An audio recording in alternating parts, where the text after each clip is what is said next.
Matt Ridley, author of The Rational Optimist. A question for you submitted on Facebook from Connolly, D.C.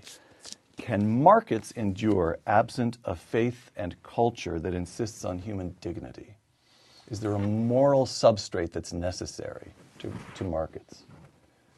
I think there is a moral substrate necessary to markets. I think if everybody is a psychopath, then markets are not going to work.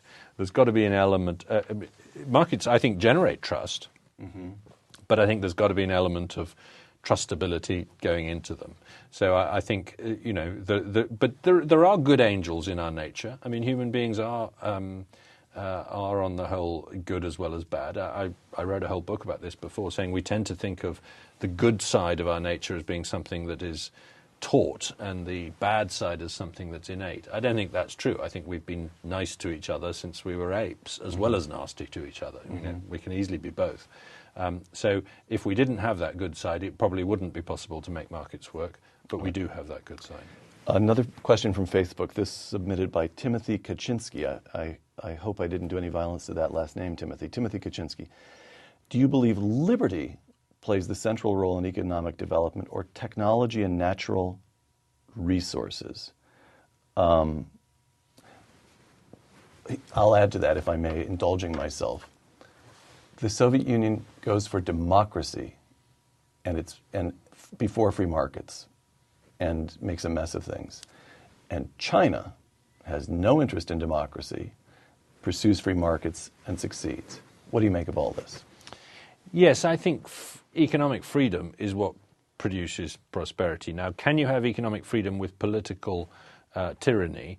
To some extent, China is showing us you can, but I don't know how long that can really go on. I can't really believe that they'll bump up against it somehow. There's going to have to be a political as well as an economic revolution in China. But my gut tells me that that you need political liberty as well as economic liberty. But it certainly seems like for a while you can get away without total political liberty. But if you impose such lack of liberty on people in a political sense that they just don't know whether you're going to confiscate their goods and services, which is what Chairman Mao did, let's face it, then you do crush the entrepreneurial spirit out of people too, because they refuse to take the risk of growing a crop or making a product. Another question submitted on Facebook. This one from Moritz Muke. This is one of those German names with an umlaut over the U. Yeah, that's a hard one for me to try. M-U umlaut C-K-E. Muke. Muke. Well done. Thank you. Thank you. Here's my question. He says, where do you think the resistance to free market economics, especially among intellectuals, comes from? Hayek once said that he believes intellectuals refuse to accept an economic order that is basically unintelligible to them.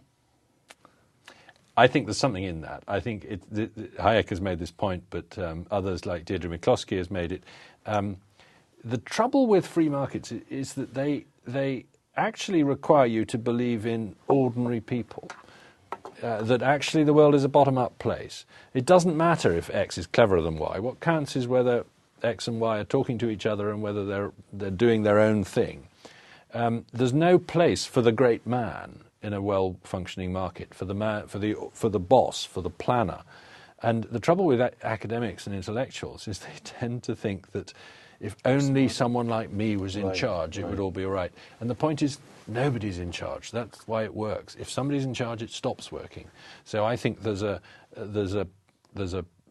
top-down dirigiste view of the world that kind of comes with being an elite intellectual. Right. So where Larry Summers' opening position is that he knows better than other people, or that he's smarter than other people. Right. Apparently he is. As far as I know. Apparently he is, may well yes. be. Right. But I was just struck because one of the people I interviewed here recently was Gary Becker. Two of the most genuinely humble people I've ever met.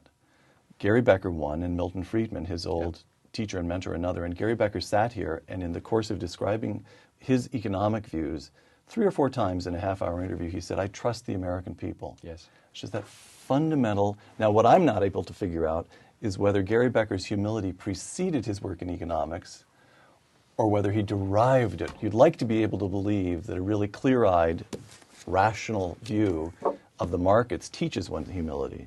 I don't know. Well, I certainly find that, this is, writing this book has changed my view in that sense as well. It may, 10 years ago, I don't think I did trust people. I'm now a great fan of open source, crowdsourcing, bottom up. Wikipedia is no problem for you. You don't. Wikipedia is no problem for me. I mean, it has its issues. There are all sorts of things that are wrong with Wikipedia, but a lot of them come from being too top down. There are people in Wikipedia who try and say, well, there are.